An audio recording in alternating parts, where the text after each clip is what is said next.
ہمارے رب العالمین آیت نمبر 5 میں فرماتے ہیں کما اخرج کا رب کا من بیتک بالحق کے، جیسا کہ نکالا تجھ کو تیرے رب نے تیرے گھر سے ساتھ حق کے، اور بے شک ایک گروہ مومنوں میں سے البتہ ناپسند کرنے والا ہے۔ حق کے مطلب یعنی مسلمانوں کو ان لوگوں نے بے سر و سامان مشرکین مکہ نے مدینے کی طرف ہجرت کرنے پر مجبور کیا تھا۔ بعد میں ان کی جائیدادوں پر قبضہ بھی کر لیا تھا، اور پھر انہی جائیدادوں کو بیچ کر ان سے اس تجارتی کے قافلے کے لیے جو تھے سرمائے یہ لوگ دیتے تھے، اور پھر ان لوگوں نے کہا کہ ان کی جائیدادوں کے سرمائے سے ہم تجارت بھی کریں گے، نفع بھی، اور پھر مسلمانوں کی بربادی پہ خرچ بھی کریں گے۔ اسی اثناء مسلمانوں پہ جو ان کے ظلموں سے چور تھے اور مدینہ میں تھے اور بے سر و بے سامانی میں انصار کے پاس بیٹھے ہوئے تھے، تو قریش کا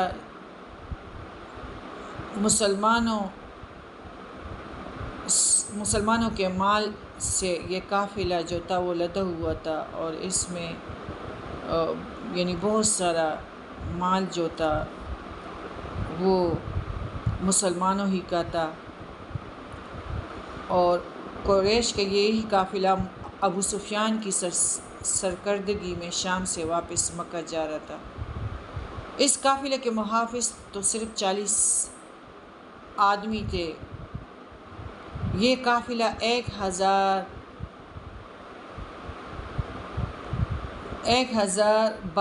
بردار اونٹوں پر مشتمل تھا، اور تقریباً 50,000 دینار کا مال لے کر مکہ جا رہا تھا۔ مسلمانوں نے ارادہ کیا کہ اس قافلے پہ حملہ کر دیا جائے۔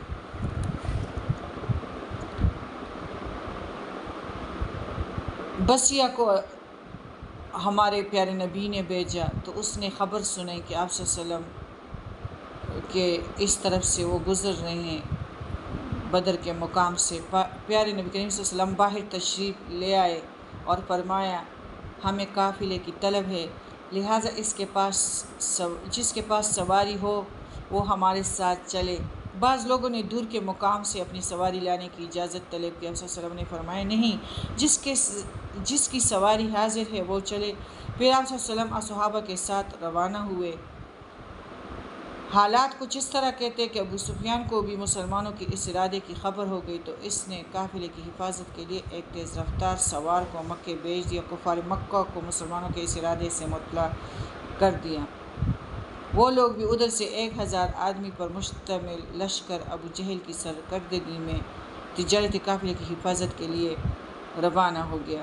اب اللہ کا کرنا یہ ہوا کہ ابو سفیان اپنی راہ بدل کر خیر خیریت سے واپس مکہ مکرمہ پہنچ گیا۔ کافروں کا یہ لشکر میدان بدر تک جا پہنچا۔ وہاں پہنچ کر ان لوگوں کو بھی خبر مل گئی کہ تجارتی قافلہ بخیریت مکہ پہنچ گیا ہے، لہٰذا کچھ لوگوں کی رائے یہ ہوئی کہ اب ہم واپس مکہ چلے جانا چاہیے۔ جس مقصد سے ہم آئے تھے وہ تو پورا ہو چکا، ہمارا مال بحفاظت پہنچ گیا ہے مکہ۔ لیکن ابو جہل اس بات پر زور دے رہا تھا کہ یہاں تک کہ یہ لشکر پہنچ ہی چکا ہے اور مسلمان بھی آ پہنچے ہیں، تو اب ان سے جنگ کر کے جائیں گے، اور اسی طرح اس معرکہ حق اور باطل کے لیے فضا سازگار اس نے کہا کہ بن گئی ہیں۔ پھر ہمارے اللہ تعالیٰ آگے آیت نمبر یجادلون، وہ جھگڑا کر رہے ہیں تجھ سے، فی الحق حق کے معاملے میں، بعد ما تبین کأنما، بعد اس کے جو واضح ہو گیا تھا گویا کہ یساقون الی الموت وہم ینظرون، وہ ہانکے جا رہے تھے طرف موت کے اور وہ دیکھ رہے تھے۔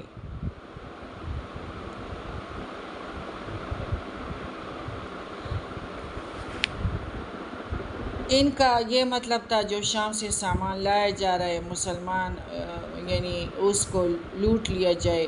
ایک تو قافلہ اور دوسرے ان دو گروہوں میں اللہ کا وعدہ جو آپ سے کیا جا رہا ہے، اللہ تعالیٰ پیارے نبی کو فرما رہے ہیں۔ تو یہ اس طرح ہے کہ وہ نہیں چاہتا کہ قافلوں کو لوٹو، بلکہ وہ چاہتا ہے کہ جنگ کرو اور دین کے کلمے کو بلند کرو، کیونکہ دولت کچھ کام نہیں آتا جو دشمن کے مقابلے میں مضبوط نہ ہو۔ طاقت کے بغیر بھی انسان بہت ساری چیزوں سے اور عزت سے پیچھے رہ جاتا ہے۔ تو اللہ تعالیٰ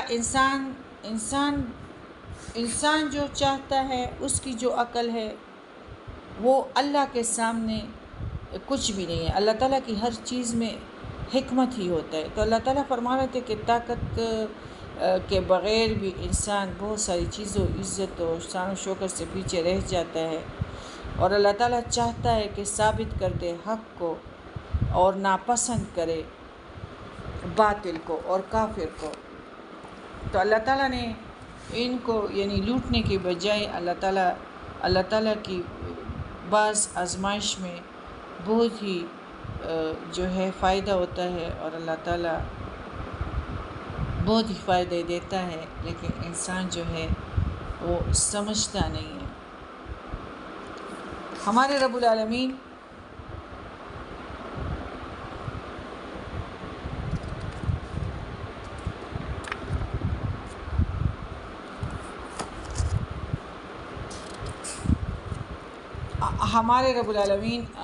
فرماتے ہیں،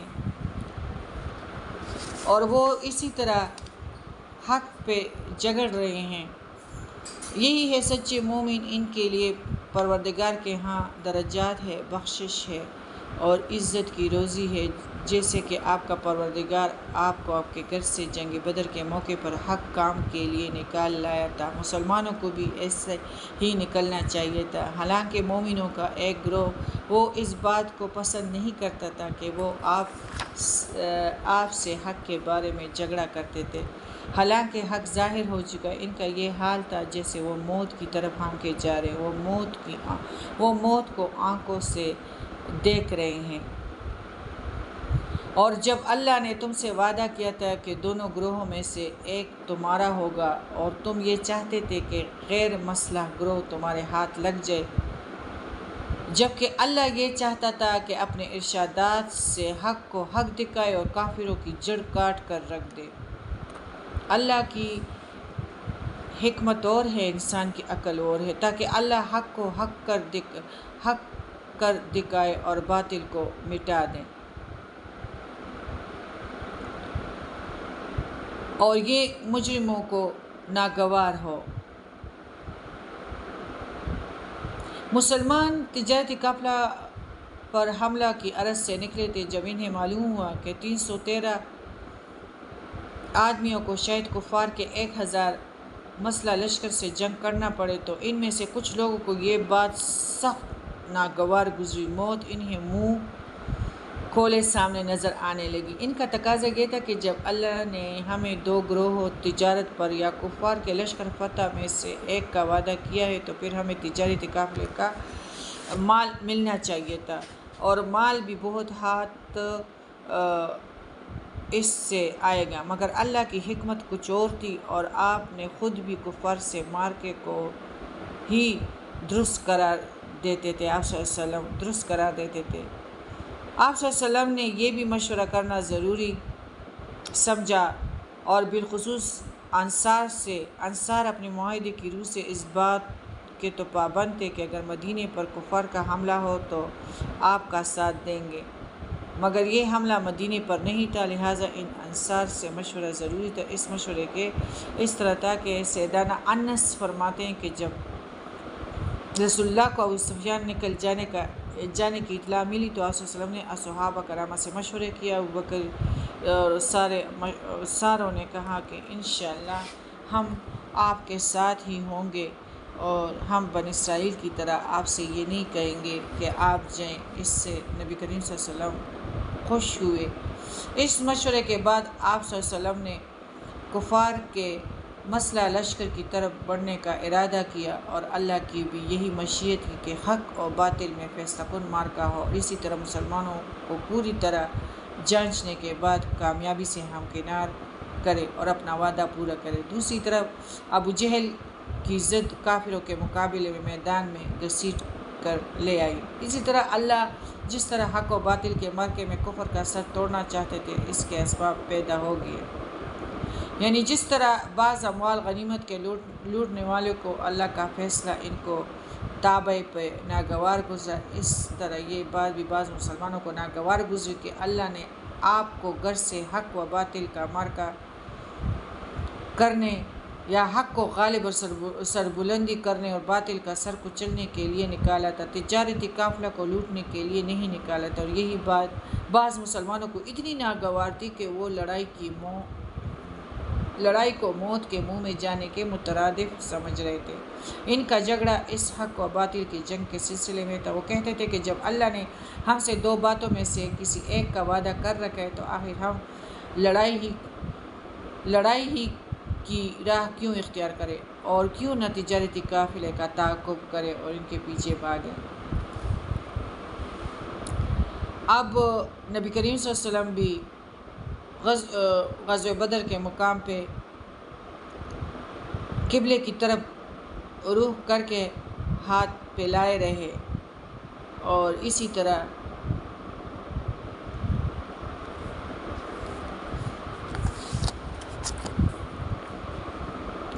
وَإِذْ يَعْدِكُمُ اللَّهُ إِحْدَى الطَّائِفَتَيْنِ، اور جب وعدہ کیا تھا تم سے اللہ نے گروہوں میں سے، بے شک وہ تمہارے لیے اور تم چاہتے تھے کہ بے شک بغیر ہتھیار ہو جائے تمہارے لیے۔ وہ چاہتا تھا اللہ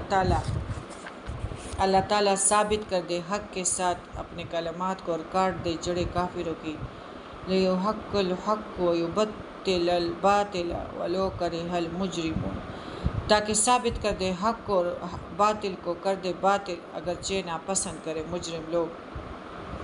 اِذْ تَسْتَغِیثُونَ، اور جب تم فریاد کر رہے تھے، پیارے نبی کریم صلی اللہ علیہ وسلم رات کو نفل کرنے لگے اور اللہ تعالیٰ سے زار و قطار رو کے دعائیں مانگنے لگے۔ وَإِذْ تَسْتَغِیثُونَ رَبَّکُمْ فَاسْتَجَابَ لَکُمْ أَنِّی مُمِدُّکُمْ بِالْأَلْفِ، بے شک مدد دینے والا ہے 1000 فرشتوں کے، بالالف من الملائکۃ،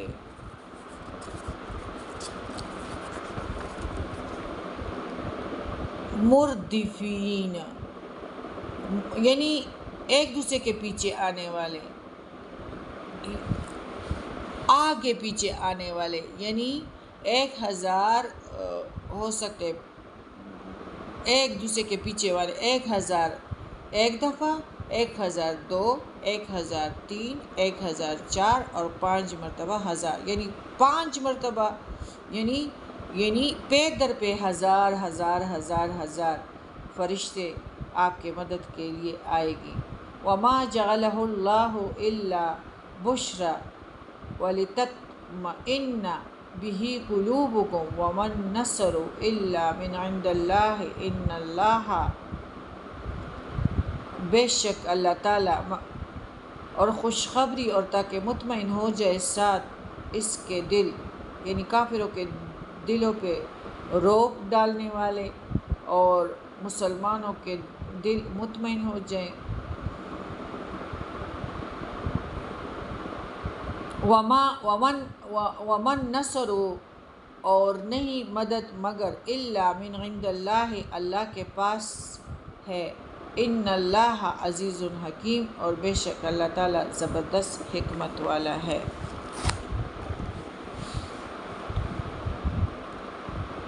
آپ صلی اللہ علیہ وسلم کافی دیر تک رات کو اپنے خیمے میں رہے اور ہاتھ پھیلا رہے تھے یہاں تک کہ چادر آپ کے کندھوں سے گر گئی۔ اتنے میں ابو بکر صدیق رضی اللہ تعالیٰ عنہ آئے اور انہوں نے چادر اٹھا کر آپ کے کندھوں پر ڈالی۔ پھر پیچھے سے آپ صلی اللہ علیہ وسلم کے ساتھ چمٹ گئے، کہا اے اللہ کے نبی، اب صلی اللہ نے اپنے رب سے آوازاری کرنے میں حد کر دی، بے شک اللہ آپ صلی اللہ علیہ وسلم سے اپنا وعدہ پورا کرے گا۔ پھر اللہ نے یہ آیت نازل کی کہ پے در پے، یعنی ہزار ہزار ہزار فرشتوں کا تیرے پاس مدد آئے گی۔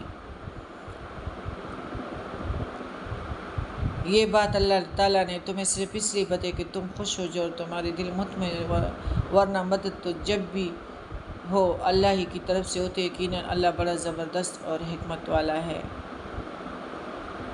اکثر حضرت عباس رضی اللہ تعالیٰ عنہ فرماتے ہیں کہ ایک مسلمان اکثر ایک کے پیچھے دوڑ رہا ہوتا تھا کہ اس کے اوپر سے ایک کوڑے کی آواز آئی اور سوار کی بھی آواز آئی، اور وہ سوار کہہ رہا تھا کہ ہزوم، یہ فرشتوں کے گھوڑے کا نام تھا، آگے بڑھ۔ اتنے میں مسلمان کو دیکھا کہ وہ کافر اس کے سامنے نیچے گر پڑا تھا، اس کی ناک پر نشان تھا اور اس کا سر پھٹ گیا تھا، گویا کسی نے اسے کوڑا مارا ہے۔ پھر اس کا سارا جسم سبز ہو گیا۔ وہ انصاری نبی کریم صلی اللہ علیہ وسلم کے پاس آئے اور سارا ماجرا بیان کیا۔ آپ صلی اللہ علیہ وسلم نے فرمایا تم سچ کہتے ہو، یہ فرشتے تیسرے آسمان سے مدد کے لیے آئے ہیں۔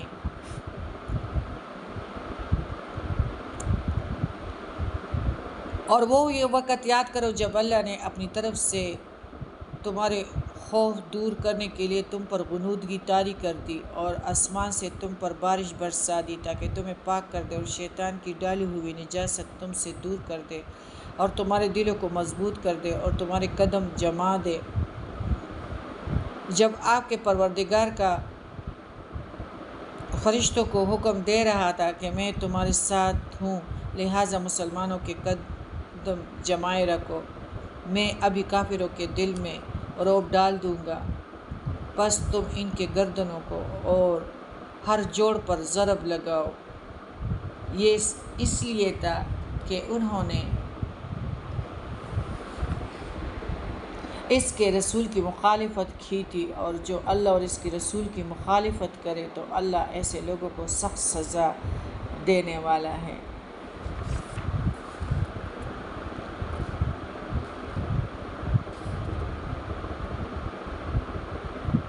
یہ تو محض اللہ کی مدد سے اللہ تعالیٰ فرماتے ہیں کہ میں تو کن بھی کہتا تو ان کو ختم کر سکتا تھا، لیکن یہ تم لوگوں کے اطمینان کے لیے یہ فرشتے اپنے گھوڑے دوڑا رہے تھے تاکہ تم لوگ یہ سب کچھ دیکھو اور تم مطمئن ہو جاؤ اور دلیری کے ساتھ مشرکین مکہ کافروں کا مقابلہ کرو۔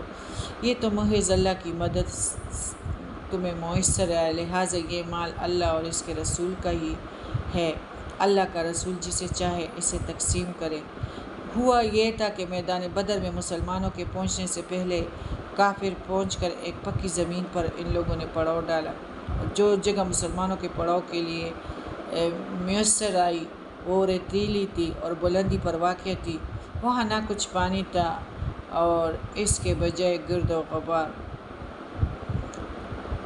اس حال میں اللہ کی مدد یوں مسلمانوں کے شامل حال ہوئی کہ رات کو زور سے بارش ہوئی، جس کے 3 فائدے ہوئے۔ مسلمانوں نے بڑے بڑے حوض بنا کر پانی جمع کر لیا، انہیں پینے اور نہانے دھونے کے لیے پانی میسر آ گیا۔ نمبر 2، نیچے سے ریت جم گئی، جہاں پہلے قدم پھسلتے جاتے تھے وہاں جمنے شروع ہو گئے۔ اس طرح وہ سب شیطانی وسوس اکثر غم میں جب انسان نڈھال ہوتا ہے نا تو شیطانی وسوسے، شیطان دلوں میں بہت ہی وسوسے ڈال رہا ہوتا ہے۔ تو ایک تو ان کے دل جم گئے اور وہاں اور پھر اسی طرح وہ سب شیطانی وساوس دور ہو گئے جو شیطان مسلمانوں کے دل میں ڈال رہا تھا۔ نمبر 3، پانی کا ریلا جب بہہ کر کافروں کی لشکر کی طرف گیا تو وہاں کیچڑ اور پھسلن پیدا ہو گئی۔ یہ اللہ کی مدد کی پہلی صورت تھی۔ دوسری صورت یہ تھی کہ جنگ کی ابتدا میں اللہ نے مسلمانوں پر غنودگی طاری کر دی، جس کا یہ اثر ہوا اگر انسان کبھی کبھی 2 منٹ کے لیے بھی آنکھیں بند کر لینا تو وہ گھنٹوں کے نیند سے زیادہ پر اثر ہوتا ہے، انسان فریش ہو جاتا ہے۔ تو اللہ تعالیٰ نے غنودگی طاری کر دی، جس کا اثر یہ ہوا کہ ایک تو بدن سے تھکاوٹ دور ہو گئی، دوسرے کافروں کی جو ہبت ذہنوں پر سوار تھی وہ دور ہو گئی، تازہ دم اور تازہ دماغ ہونے کی وجہ سے ان میں چستی پیدا ہو گئی۔ جب آپ صلی اللہ علیہ وسلم خود ساری رات اس طرح عبادت میں رہے، اللہ کے حضور فریاد آوازاری کرنے کے بعد ابو بکر کی درخواست پر باہر نکلے تو اس وقت غنودگی کی کیفیت طاری ہو گئی، اور جب اس حالت سے سنبھلے تو آپ کے چہرے پر مسکراہٹ تھی، اور آپ یہ آیات فرما رہے تھے، سَيُهْزَمُ الْجَمْعُ وَيُوَلُّونَ الدُّبُرَ۔ آپ صلی اللہ علیہ وسلم نے بڑے بڑے کافروں کے قتل ہو جانے کی خبر دی، اور ان کی قتل کی جگہ بھی صحابہ کرام رضی اللہ تعالیٰ عنہم کو دکھلا دیے۔ تیسری صورت یہ تھی کہ اللہ نے میدان بدر میں مسلمانوں کی مدد کے لیے فرشتوں کا لشکر بھیجا، جس کے اوپر آپ نے سورہ عمران میں بھی سب کچھ کیا ہے، پڑھا ہے، اور ادھر بھی فرشتوں کی آمد سے ان کے دلوں کو اطمینان مل گیا، اور اللہ تعالیٰ نے بہت ان کے کافروں پہ ان کا بہت زیادہ رعب ڈال دیا۔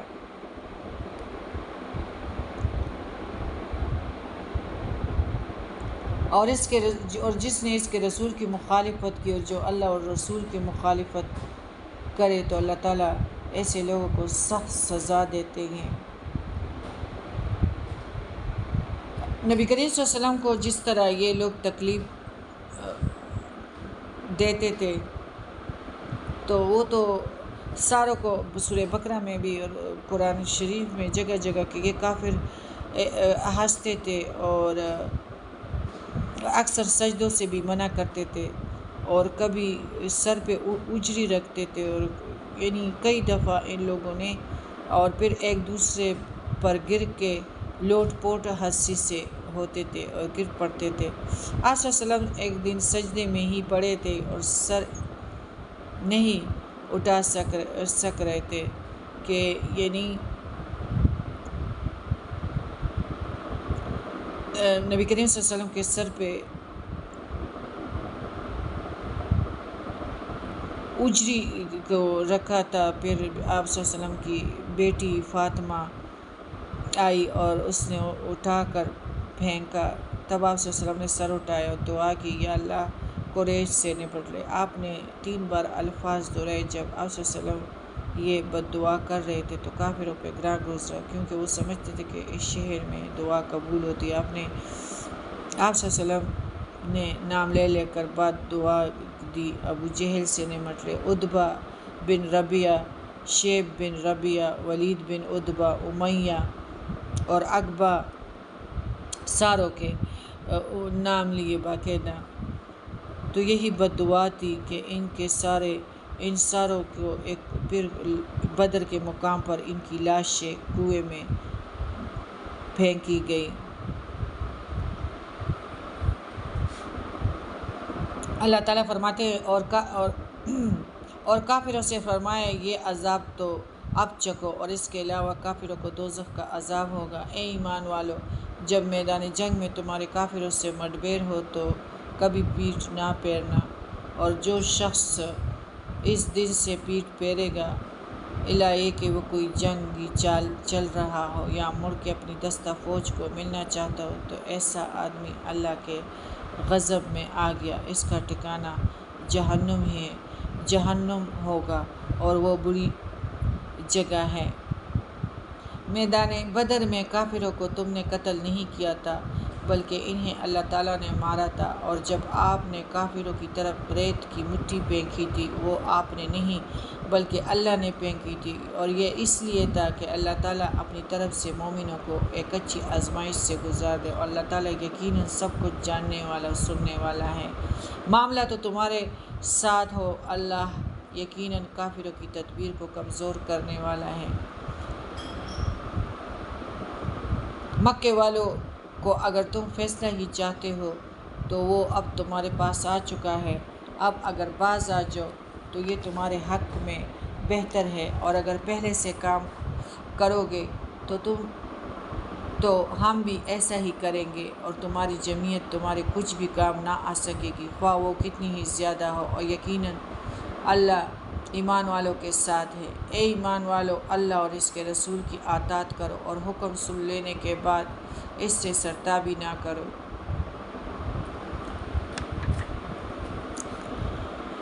جنگ سے منہ موڑنا گناہ کبیرہ ہے۔ فوجی جنگی پالیسی یہی ہے کہ اس مقام سے ہٹ کر فلاں مقام سے حملے کرنا زیادہ سود مند ہوگا، یا کوئی فوجی دستہ وہاں سے ہٹ کر اپنی مرکز سے جا ملنا چاہتا ہو، یا کوئی فرد اپنی جگہ کو بدلنے کی عرض سے پیچھے ہٹ آیا ہو، تو یہ سب صورتی جنگی تدبیریں کہلاتی ہیں۔ یہ بھاگنا نہیں ہے، انہیں جنگ سے فرار نہیں کہا جاتا، بلکہ فرار سے مقصد ایسی ہے کہ جس سے محض اپنی جان بچانا مقصود ہو، اور یہ گناہ کبیرہ ہے۔ نبی کریم صلی اللہ علیہ وسلم نے اس فعل کو ان 7 بڑے بڑے گناہوں میں شمار کیا ہے جو انسان کو ہلاک کر دینے والے ہیں۔ بخاری میں ہے، اس گناہ کی شدت کی وجہ سے صرف یہ نہیں کہ ایک شخص اپنی جان بچا کر فوج میں ایک فرد کی کمی کا باعث بنتا ہے، بلکہ اس کی بڑی وجہ یہ ہے کہ اس فعل سے باقی لوگوں کے بھی حوصلے پست ہو جاتے ہیں اور بھگدڑ مچ جاتی ہے۔ بعض اوقات ایک یا چند شخصوں کا فرار پوری فوج کی شکست کا سبب بن جاتا ہے۔ میدان بدر میں اللہ کی مدد کی چوتھی صورت یہ تھی کہ جب جنگ پورے زور پر تھی تو اس وقت آپ صلی اللہ علیہ وسلم نے ریت اور کنکریوں کی ایک مٹھی لی اور اسے کافروں کی لشکر کی طرف پھینک دیا، اور فرمایا شہت الوجہ، اس ریت کے ذرات کافروں کی آنکھوں میں جا لگے، جس سے وہ آنکھیں ملتے رہ گئے، انہیں کچھ سجائی نہیں دے رہا تھا۔ اس طرح اللہ نے مسلمانوں کو موقع دیا کہ وہ کافروں کو بے دریغ قتل کر سکے۔ بعض عقل پرست حضرات کہتے ہیں کہ مٹی پھینکنے کی وقت ہوا کا رخ کافروں کی طرف تھا، اس لیے کافروں کو یہ حادثہ پیش آیا۔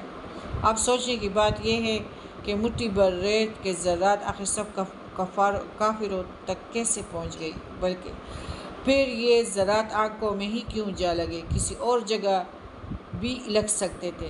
آنکھ تو انتہائی مختصر جسم ہے، لازماً یہ تسلیم کرنا پڑتا ہے کہ یہ اللہ کا فعل تھا جس کا صدور اس کے نبی کے ہاتھوں معجزہ کے طور پر ہوا، اس سے اللہ نے اس فعل کی نسبت براہ راست اپنی طرف کی ہے، یعنی مدد کی ان سب صورتوں کا فائدہ تو مسلمانوں کو پہنچتا رہا، اور ساتھ ساتھ کافروں کو بھی اتنا نقصان پہنچتا رہا۔ جو تدبیر وہ مسلمانوں کے لیے استعمال کر رہے تھے، اللہ نے اسے توڑ کے رکھ دیا، اور ان کے سارے اتباع و شیبہ ابو جہل کے سارے سرداروں کے منصوبے خاک میں ملا دیے۔ کفار مکہ مسلمانوں سے کہا کرتے تھے کہ تم لوگ اگر کہتے ہو کہ تو یہ فیصلہ کب ہوگا، ہمارے درمیان یہ فیصلہ آج ہی اللہ سے مانگو کہ ہو جائے۔ اس آیت نمبر 19 میں اللہ تعالیٰ کا خطاب ہے، وَلَوْ كَسَرْتُ وَأَنَّ اللَّهَ مَعَ الْمُؤْمِنِينَ، اور اللہ تعالیٰ مومنوں کے ساتھ ہے جو اطاعت رسول کرتے ہیں، اطاعت اللہ ہے۔ اس آیات میں اللہ کا خطاب انہیں کافروں سے کہ وہ اب فیصلہ آ چکا ہے جسے تم اپنی آنکھوں سے دیکھ رہے ہو کہ کس طرح حالات کی ناسازی کے باوجود مسلمانوں کو معجزانہ طور پر فتح نصیب ہوئی۔ مکہ سے روانگی کے وقت ابو جہل وغیرہ نے بھی کعبے کا پردہ پکڑ کر یہ دعا کی تھی کہ یا اللہ، ہم دونوں فریقوں سے جو اعلیٰ و افضل ہے اسے فتح نصیب فرما اور فساد مچانے والے کو مغلوب کر۔ پہلی آیت نمبر 20 میں فرمایا تھا کہ اللہ مومنوں کے ساتھ ہیں۔ یہاں اس مومنوں کی تعریف کو دہرایا گیا ہے، یعنی ایسے مومن جو کسی حال میں اللہ اور اس کے رسول کے حکم سے سرتابی نہ کرے، خواہ اس میں اپنا فائدہ نظر آ رہا ہو یا نقصان۔ جیسا کہ مسلمانوں میں سے ایک گروہ غزوہ بدر سے جیت چرا رہا تھا۔ یہاں سننے سے مراد یعنی یا ایھا الذین آمنوا اطیعوا اللہ ورسولہ ولا تولوا عنہ وانتم تسمعون ولا تکونوا کالذین قالوا سمعنا وهم لا یسمعون، یعنی اس سے سرتابی کرتے ہیں۔ اسی طرح آیت نمبر 21 میں ہے، ان لوگوں کی طرح نہ ہو جانا جو کہتے تو ہے کہ ہم نے سن لیا مگر وہ سنتے نہیں ہیں۔ تو اس کا تو آپ لوگوں نے کہ آپ کو دیکھیں گے، لیکن جس طرح چکنے گڑھوں پہ پانی ڈالنا اور بس مومن مسلمان کے تکیہ بنا کے ٹیک لگا کے بیٹھے ہوئے ہوتے ہیں اور کام ان کے نہ ظاہرانہ نظر آتے ہیں اور نہ ان کی اجزا کرتے ہیں، لیکن بیکار۔ تو سورہ آل اعراف میں بھی الحمدللہ ہم تفسیر کر چکے ہیں آیت نمبر 179 میں، اور اس کا مطلب بھی ادھر یہ ہے کہ جب انسان اس ذات سے وہ کام لینا چھوڑ دے جس کے لیے وہ بنائے گئے ہیں، تو پھر بالآخر وہ اس ذات اپنا کام کرنا چھوڑ دیتے ہیں۔ مثلا آنکھیں اس لیے ہے کہ اللہ کی کائنات کو دیکھے، کان اس لیے کہ وہ حق بات کو سنے، عقل اس لیے ہے کہ وہ آنکھ اور کان کی بہم پہنچائی ہوئی معلومات میں غور و فکر کرے۔ اب جو شخص ان اجزاء سے کام نہ لیتے ہوئے انہیں بیکار بنا دیتا ہے تو ایسے لوگ جانوروں سے بھی بدتر ہے جنہوں نے اپنے خداداد صلاحیت کو برباد کیا۔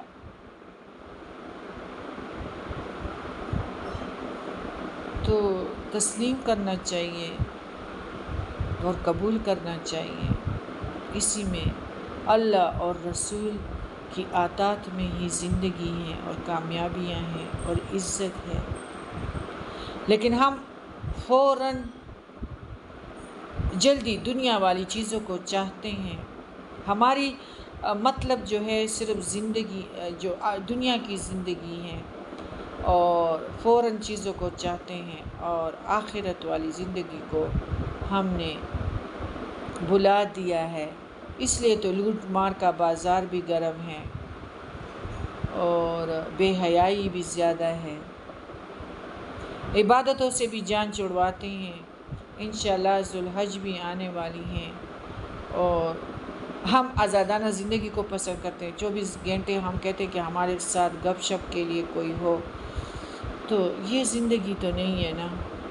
زندگی تو اللہ تعالیٰ اور رسول کی اطاعت سے ہے، اطاعت رسول اطاعت اللہ، اور ان کے ساتھ جو رہیں گے تو وہی کامیاب ہوں گے، انہیں کے گھروں میں خیر اور برکتیں آئے گی اور انہیں کو اللہ تعالیٰ سب کچھ عطا کرے گا، اور وہی جنتوں کے چمنوں پہ بھی جب قدم رکھیں گے تو الحمدللہ رب العالمین بھی کہیں گے کہ یا اللہ تیرا لاکھ لاکھ شکر ہے کہ ہمارا تیرے رسول کے ساتھ تھا، اور آج ہم اپنی کامیابیوں کو دیکھ رہے ہیں،